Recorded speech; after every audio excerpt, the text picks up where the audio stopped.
जी, दिल्ली के उपराज्यपाल विनय सक्सेना जी, दिल्ली की मुख्यमंत्री बहन रेखा गुप्ता जी, केंद्र में मंत्रिपरिषद के मेरे साथी अजय टम्टा जी, हर्ष मल्होत्रा जी, दिल्ली और हरियाणा के सांसदगण, उपस्थित मंत्रीगण, अन्य जनप्रतिनिधिगण और मेरे प्यारे भाई और बहनों, एक्सप्रेस वे का नाम द्वारका, जहां ये कार्यक्रम हो रहा है उस स्थान का नाम रोहिणी, जन्माष्टमी का उल्लास और संयोग से मैं भी द्वारकाधीश की भूमि से हूं। पूरा माहौल बहुत कृष्णमय हो गया है।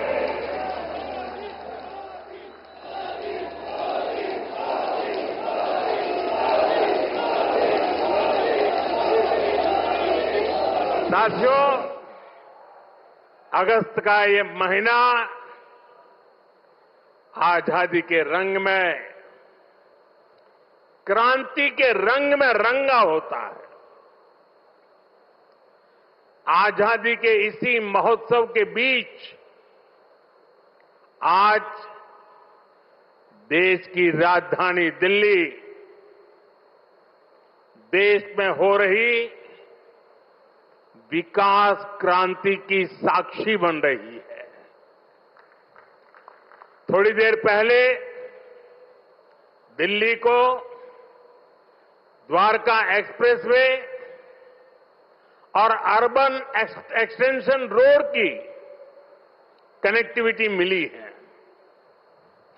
इससे दिल्ली के, गुरुग्राम के, पूरे एनसीआर के लोगों की सुविधा बढ़ेगी। दफ्तर आना जाना, फैक्ट्री आना जाना और आसान होगा। सभी का समय बचेगा। जो व्यापारी, कारोबारी वर्ग है, जो हमारे किसान हैं, उनको विशेष लाभ होने वाला है।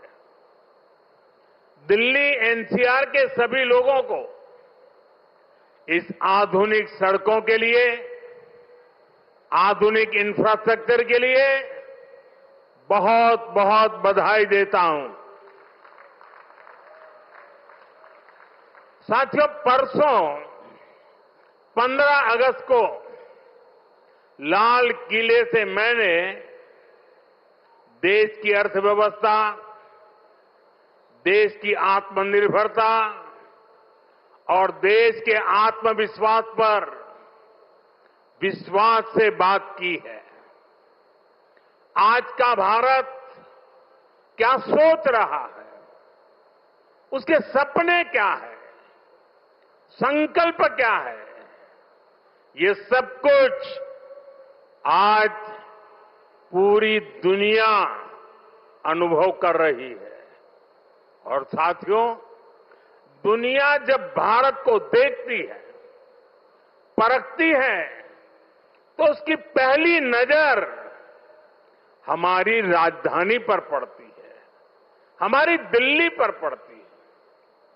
इसलिए दिल्ली को हमें विकास का ऐसा मॉडल बनाना है जहां सभी को महसूस हो कि हां, ये विकसित होते भारत की राजधानी है।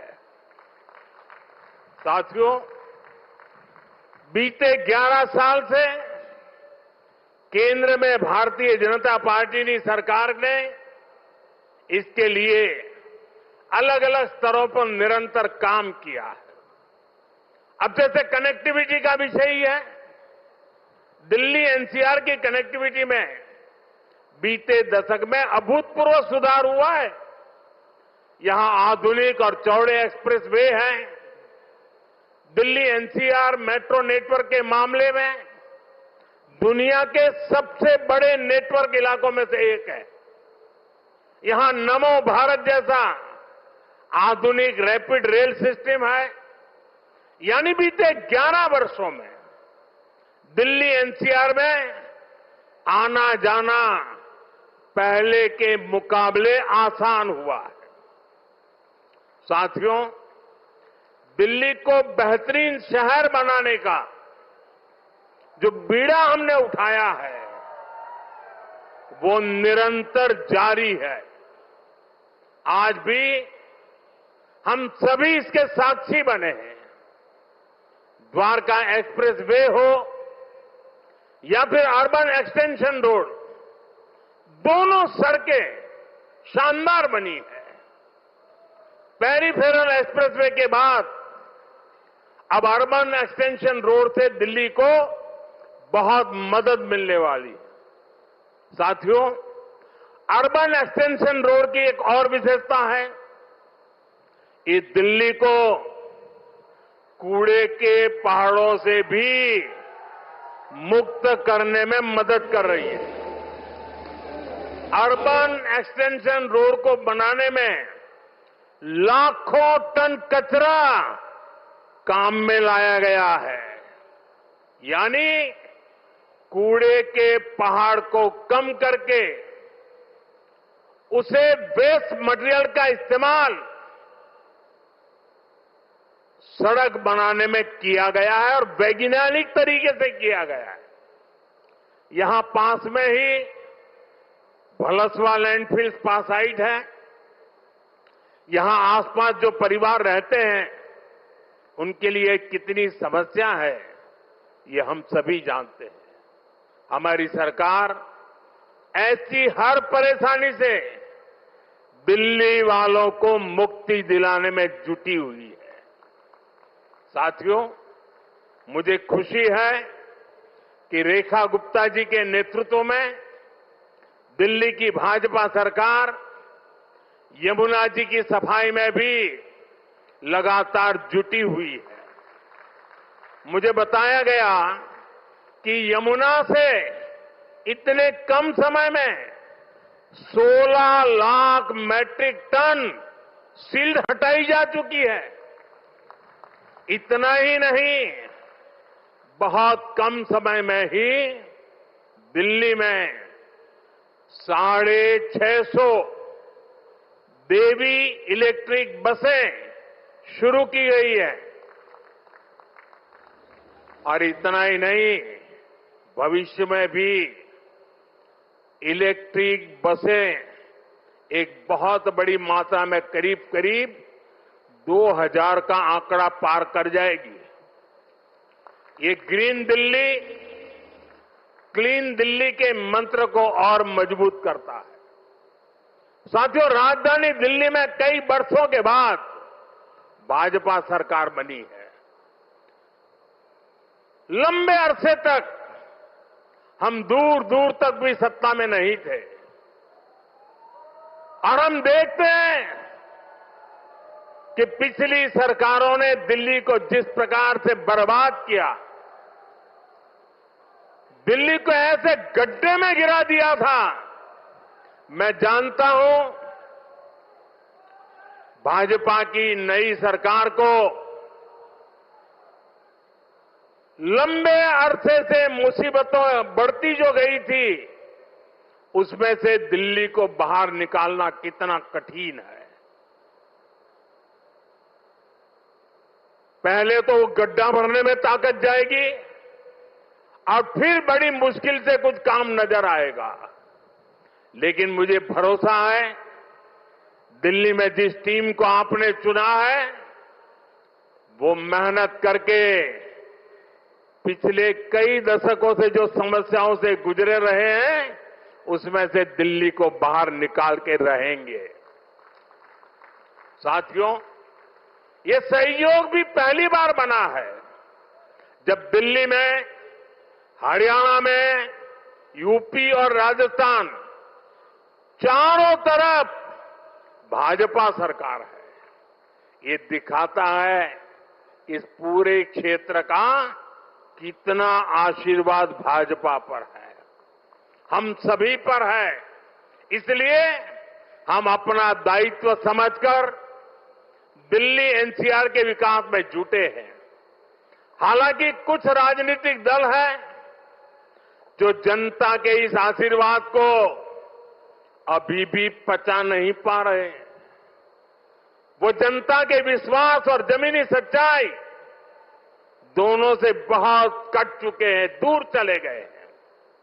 आपको याद होगा कुछ महीने पहले किस तरह दिल्ली और हरियाणा के लोगों को एक दूसरे के खिलाफ खड़ा करने की, दुश्मनी बनाने की साजिश रची गई। ये तक कह दिया गया कि हरियाणा के लोग दिल्ली के पानी में जहर मिला रहे हैं।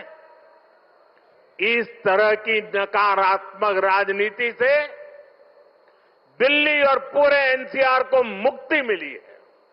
अब हम एनसीआर के कायाकल्प का संकल्प लेकर चल रहे हैं और मुझे विश्वास है ये हम करके दिखाएंगे। साथियों, गुड गवर्नेंस भाजपा सरकारों की पहचान है। भाजपा सरकारों के लिए जनता जनार्दन ही सर्वोपरि है। आप ही हमारा हाई कमांड है। हमारी लगातार कोशिश रहती है कि जनता का जीवन आसान बनाए। यही हमारी नीतियों में दिखता है, हमारे निर्णयों में दिखता है।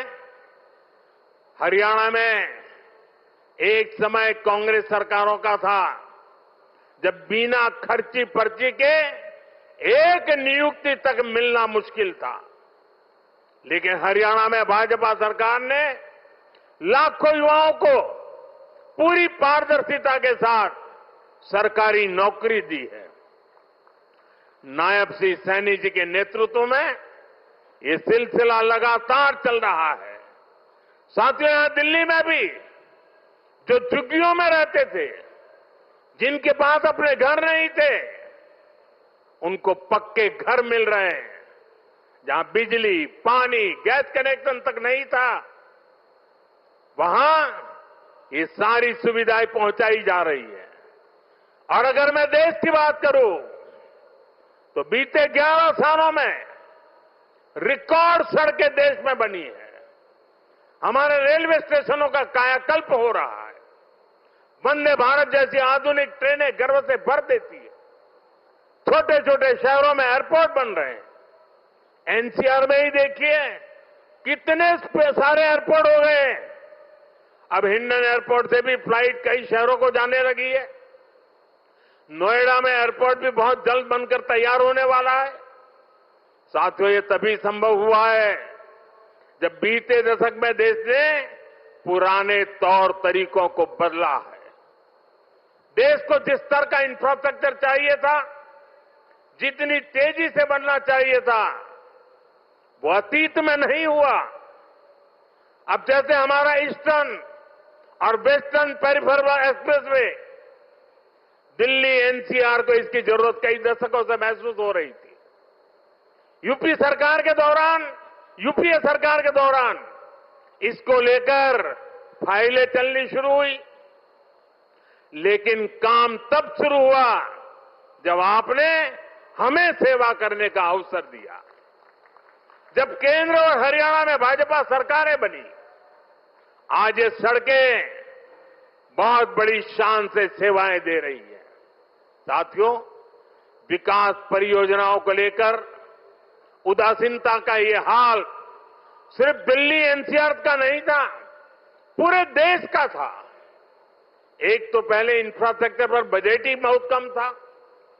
जो प्रोजेक्ट सैंक्शन होते थे वो भी सालों साल तक पूरे नहीं होते थे।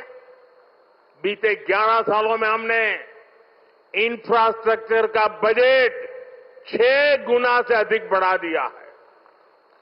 अब योजनाओं को तेजी से पूरा करने पर जोर है। इसलिए आज द्वारका एक्सप्रेसवे जैसे प्रोजेक्ट तैयार हो रहे हैं। और भाइयों बहनों, ये जो इतना सारा पैसा लग रहा है, इससे सिर्फ सुविधाएं नहीं बन रही है, ये परियोजनाएं बहुत बड़ी संख्या में रोजगार भी बना रही है। जब इतना सारा साथियों, लंबे समय तक जिन्होंने सरकारें चलाई है, उनके लिए जनता पर शासन करना ही सबसे बड़ा लक्ष्य था। हमारा प्रयास है जनता के जीवन से सरकार का दबाव और दखल दोनों समाप्त करें। पहले क्या स्थिति थी, इसका एक और उदाहरण मैं आपको देता हूं। दिल्ली में, ये सुनकर के आप चौंक जाएंगे, दिल्ली में हमारे जो स्वच्छता मित्र है, साफ सफाई के काम में जुटे साथी हैं, ये सभी दिल्ली में बहुत बड़ा दायित्व निभाते हैं। सुबह उठते ही पहले उनको थैंक यू करना चाहिए। लेकिन पहले की सरकारों ने इन्हें भी जैसे अपना गुलाम समझ रखा था। मैं इन छोटे छोटे मेरे सफाई में बंधुओं की बात कर रहा हूं। ये जो लोग सर पे संविधान रख करके नाचते हैं ना, वो संविधान को कैसे कुचलते थे, वे बाबा साहब की भावनाओं को कैसे दगा देते थे, मैं आज वो सच्चाई आपको बताने जा रहा। आप, मैं कहता हूं, सुनकर सन्न रह जाएंगे। मेरे सफाई कर्मी भाई बहन जो दिल्ली में काम करते हैं, उनके लिए एक खतरनाक कानून था इस देश में। दिल्ली में दिल्ली म्युनिसिपल कॉरपोरेशन एक्ट में एक बात लिखी थी, यदि कोई सफाई मित्र बिना बताए काम पर नहीं आता तो उसे 1 महीने के लिए जेल में डाला जा सकता था। आप बताइए, खुद सोचिए, सफाई कर्मियों को लोग क्या समझते थे? क्या आप उन्हें जेल में डाल देंगे, वो भी एक छोटी सी गलती के कारण? आज जो सामाजिक न्याय की बड़ी बड़ी बातें करते हैं, उन्होंने ऐसे कई नियम कानून देश में बनाए रखे हुए थे। ये मोदी है जो इस तरह के गलत कानून को खोज करके खत्म कर रहा है।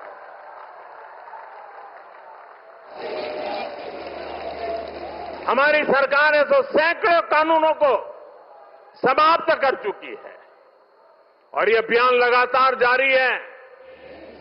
साथियों, हमारे लिए रिफॉर्म का मतलब है सुशासन का विस्तार। इसलिए हम निरंतर रिफॉर्म पर बल दे रहे हैं। आने वाले समय में हम अनेक बड़े बड़े रिफॉर्म्स करने वाले हैं ताकि जीवन भी और बिजनेस भी सब कुछ और आसान हो। साथियों, इसी कड़ी में अब जीएसटी में नेक्स्ट जनरेशन रिफॉर्म होने जा रहा है। इस दिवाली जीएसटी रिफॉर्म से डबल बोनस देशवासियों को मिलने वाला है।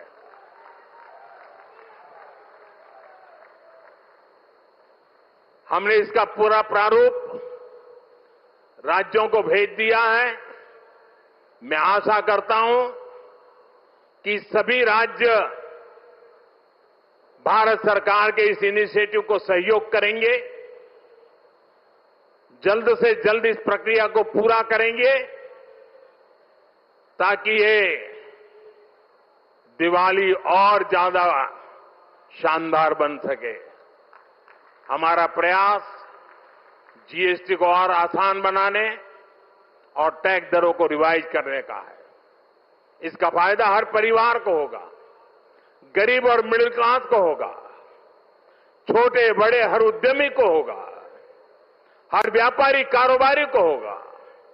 साथियों, भारत की बहुत बड़ी शक्ति हमारी प्राचीन संस्कृति है, हमारी प्राचीन धरोहर है। इस सांस्कृतिक धरोहर का एक जीवन दर्शन है, जीवंत दर्शन भी है। और इसी जीवन दर्शन में हमें चक्रधारी मोहन और चरखाधारी मोहन दोनों का परिचय होता है।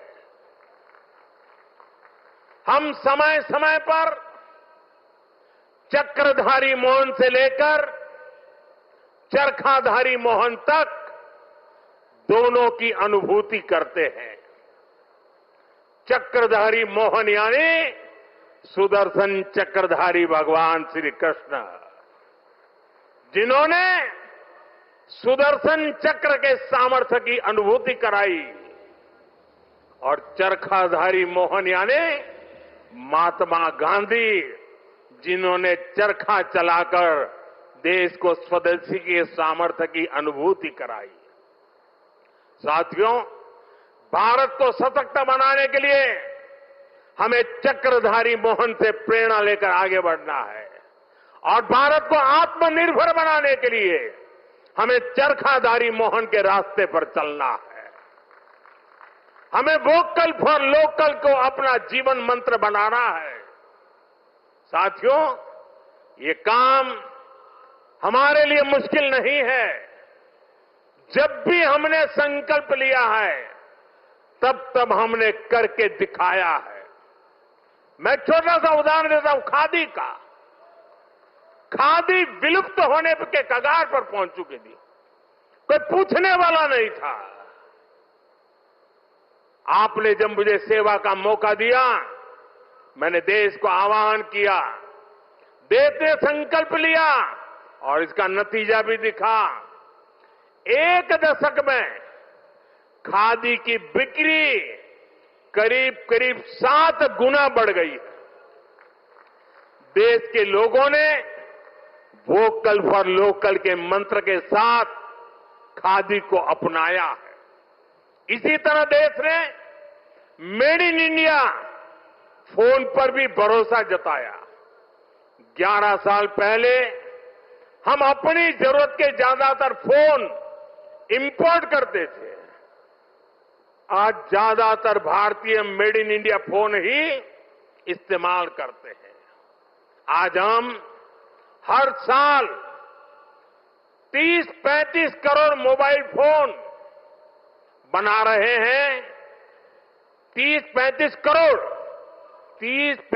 करोड़ मोबाइल फोन बना रहे हैं और एक्सपोर्ट भी कर रहे हैं। साथियों, हमारा मेड इन इंडिया, हमारा यूपीआई आज दुनिया का सबसे बड़ा real time digital payment platform बन चुका है। दुनिया का सबसे बड़ा। भारत में बने रेल कोच हो या फिर लोकोमोटिव, इनकी डिमांड अब दुनिया के दूसरे देशों में भी बढ़ रही है। साथियों, जब ये रोड इंफ्रास्ट्रक्चर की बात आती है, भारत ने गति शक्ति प्लेटफॉर्म बनाया है। 1600 लेयर, 1600 लेयर डेटा के हैं उसमें, और किसी भी प्रोजेक्ट को वहां पर कैसी कैसी परिस्थितियों से गुजरना पड़ेगा, किन नियमों से गुजरना पड़ेगा, वाइल्ड लाइफ है कि जंगल है कि क्या है, नदी है, नाला है, क्या है, सारी चीजें मिनटों में हाथ लग जाती हैं और प्रोजेक्ट तेज गति से आगे बढ़ते हैं। आज गति शक्ति की एक अलग यूनिवर्सिटी बनाई गई है, और देश की प्रगति के लिए गति शक्ति एक बहुत बड़ा सामर्थ्यवान मार्ग बन चुका है।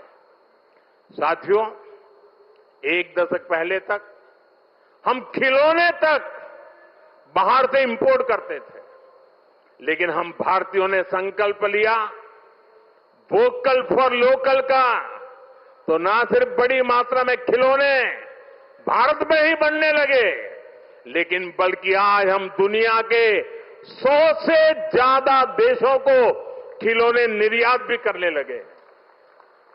साथियों, इसलिए मैं फिर आप सभी से, सभी देशवासियों से आग्रह करूंगा, भारत में बने सामान पर हम भरोसा करें। भारतीय हैं तो भारत में बना ही खरीदें। अब त्योहारों का सीजन चल रहा है। अपनों के साथ अपने लोकल उत्पादकों की खुशियां बांटें। आप तय करें, गिफ्ट वही देना है जो भारत में बना हो, भारतीयों द्वारा बनाया हुआ। साथियों, मैं आज व्यापारी वर्ग से, दुकानदार बंधुओं से भी एक बात कहना चाहता हूं। होगा कोई समय विदेश में बना सामान आपने इसलिए बेचा हो ताकि शायद आपको लगा हो प्रॉफिट थोड़ा ज्यादा मिल जाता है। अब आपने जो किया सो किया, लेकिन अब आप भी वोकल फॉर लोकल के मंत्र पर मेरा साथ दीजिए। आपके इस एक कदम से देश का तो फायदा होगा, आपके परिवार का, आपके बच्चों का भी फायदा होगा। आपकी बेची हुई हर चीज से देश के किसी मजदूर का, किसी गरीब का फायदा होगा। आपकी बेची गई हर चीज का पैसा भारत में ही रहेगा, किसी न किसी भारतीय को ही मिलेगा। यानी ये भारतीयों की खरीद शक्ति को ही बढ़ाएगा, अर्थव्यवस्था को मजबूती देगा। और इसलिए मेरा आग्रह है, आप मेड इन इंडिया सामान को पूरे गर्व के साथ बेचें। साथियों, दिल्ली आज एक ऐसी राजधानी बन रही है जो भारत के अतीत का भविष्य के साथ साक्षात्कार भी कराती है। कुछ दिन पहले ही देश को नया सेंट्रल सेक्रेटरिएट, कर्तव्य भवन मिला है। नई संसद बन चुकी है। कर्तव्य पथ नए रूप में हमारे सामने है। भारत मंडपम और यशोभूमि जैसे आधुनिक कॉन्फ्रेंस सेंटर था दिल्ली की शान बढ़ा रहे हैं। ये दिल्ली को बिजनेस के लिए, व्यापार कारोबार के लिए बेहतरीन स्थान बना रहे हैं। मुझे विश्वास है, इन सभी के सामर्थ्य और प्रेरणा से हमारी दिल्ली दुनिया की बेहतरीन राजधानी बनकर उभरेगी। इसी कामना के साथ एक बार फिर इन सभी विकास कार्यों के लिए आप सबको, दिल्ली को, हरियाणा को, राजस्थान को, उत्तर प्रदेश को, पूरे इस क्षेत्र का विकास होने जा रहा है। मैं बहुत बहुत शुभकामनाएं देता हूं, बहुत बहुत बधाई देता हूं। आप सबका बहुत बहुत धन्यवाद।